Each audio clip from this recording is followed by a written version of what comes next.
feliz por isso. Êxodo 33:15. Está comigo o pastor Davi, né? Nós estivemos falando com ele, saímos aqui, e ele está aqui hoje juntamente comigo para louvarmos ao Senhor. Grande pregador. Aqui minha mãe está pedindo outro CD dela. Bênção para a igreja aqui também. Quem achou o texto, diga amém. Amém. Diz assim a palavra de Deus: então disse-lhe, se a tua presença não for conosco, não nos faças subir daqui. Amém? Amém. Os irmãos podem tomar assento em nome do Senhor Jesus. Glória a Deus.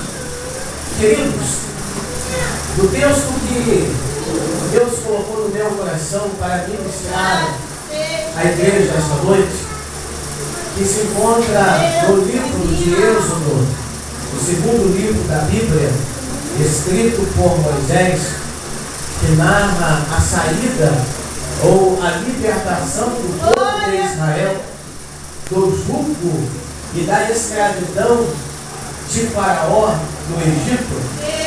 Ela não apenas narra esta libertação, como também parte da peregrinação do povo no deserto.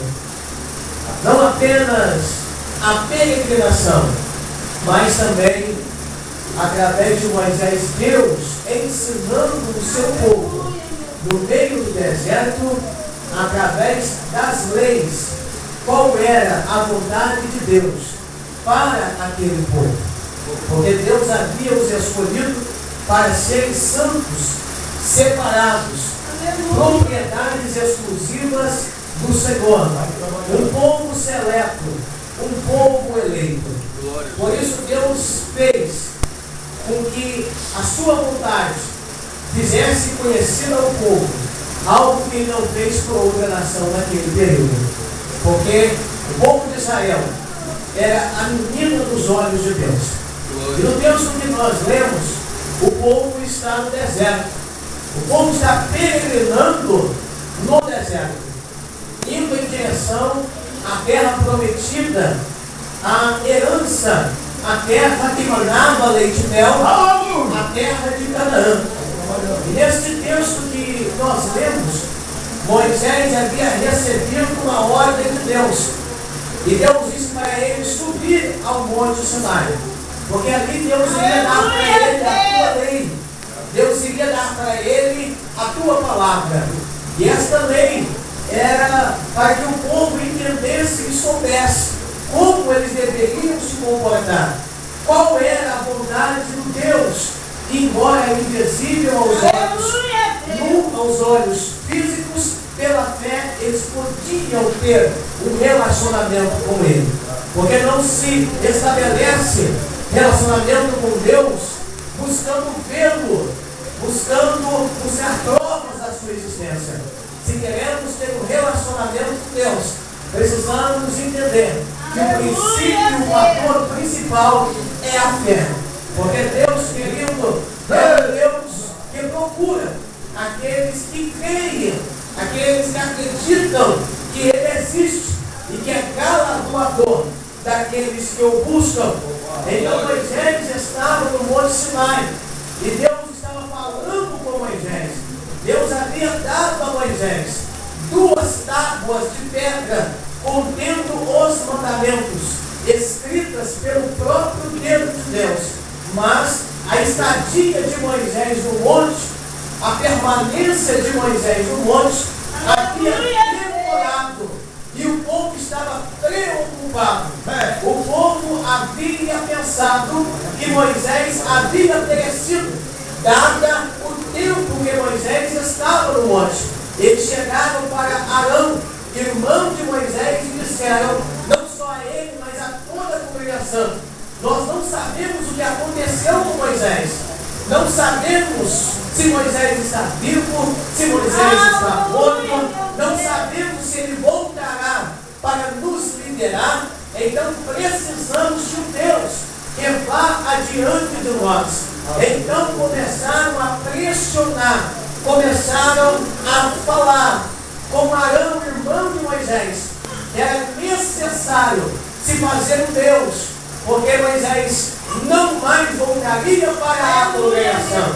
Arão, em vez de manter-se na posição, pois Arão, em vez de fazer com que o povo esperasse e acreditasse em Deus e que Moisés iria voltar para poder liderá-los, Arão cedeu à pressão do povo e falou com o povo: peguem os pendentes de ouro, peguem tudo aquilo que vocês têm, prata, ouro, que no Egito nos foi dado pela mão de Deus, e façamos com Deus que vai adiante de nós. Quando o povo de Israel começou a pegar o ouro, começou a pegar a riqueza, começou a pegar os bens e colocar na mão de Arão para fazer uma estátua, um ídolo, um Deus que eles pudessem ver e, segundo o que acreditavam, pudessem liderá-los e fazê-los entrar na terra prometida, eu aprendo uma coisa: o ouro e a prata que eles pegaram e colocaram na mão de Arão para fazer um Deus, um bezerro de ouro, para o adorar, eu aprendo uma coisa: Deus havia dado para eles o ouro, Deus havia dado para eles a prata, porque Deus disse: 400 anos vocês viveram como escravos, então vocês não sairão do Egito de mãos vazias. Eu vou dar graça aos olhos de todo o povo egípcio, e eles vão dar para vocês ouro e prata, para vocês não sair do Egito de mão abanando. Então, quando eles pegaram o ouro e a prata, aquilo que Deus havia dado para eles e colocado na mão de Arão para fazer o ídolo, eu aprendo e entendo que muitas vezes, querido, por falta de fé e de paciência do Senhor, nós pegamos o que Deus nos dá e fazemos mau uso na presença dele. Queridos, a primeira coisa que eu aprendo: não faça mau uso do que Deus tem posto na tua mão. Não use de forma errada aquilo que Deus tem pegado nas tuas mãos. Se Deus te deu um carro, use-o para a glória dele. Se Deus te deu um emprego, glorifique-o lá na sua empresa. Se Deus tem te dado bens materiais, glorifique a ele através do que ele tem te dado. Não faça mau uso do que Deus tem te abençoado. Não amaldiçoe as bênçãos de Deus fazendo uso que Deus não te permite fazer, que Deus não te autoriza a fazer. O que Deus te deu é para o uso da glória do nome dele. Eu me lembro, querido, na época da geração de Oséias, no capítulo de número 2 e no versículo de número 8 do livro do profeta Oséias, Deus fala com o povo dizendo: ela não reconhece que eu lhe dei o grão, o mosto e o trigo que eles usaram para Baal. Deus estava dizendo: Israel não reconhece que não foi Baal que deu o trigo, que não foi Baal que deu o óleo, que não foi Baal que deu o mosto, que não foi Baal que abençoou a semente na terra, que não foi Baal que fez chover. Não, muito obstante, eu estou dando para eles o trigo, eu estou dando para eles a semente, mas eles estão fazendo mau uso da minha bênção. Estão pegando o fruto da terra, a uva, a oliveira, estão pegando o mosto e o óleo e estão colocando em oferenda no altar de Baal. Querido, Deus está dizendo: enquanto eu ofertar na casa dele, enquanto eu fazer uso para a glória dele, daquilo que ele tem me dado, uma semente vai gerar muito, uma semente vai gerar muito. Enquanto você depositar aquilo que Deus tem colocado nas tuas mãos para benefício da tua obra, pode ter certeza, não vai faltar, não vai ter escassez, haverá abundância na tua casa, no teu emprego, na tua família. Nessa noite Deus está dizendo: aquilo que Deus te deu é para você usar para a glória do nome dele. Não pegue o que Deus te deu, querido, e faça com aquilo que desagrada ao Senhor. A Bíblia diz que eles pegaram os pendentes, pegaram o ouro, pegaram a prata que Deus havia dado, e através daquilo que Deus deu, eles colocaram no fogo e fizeram um bezerro de ouro para o adorar.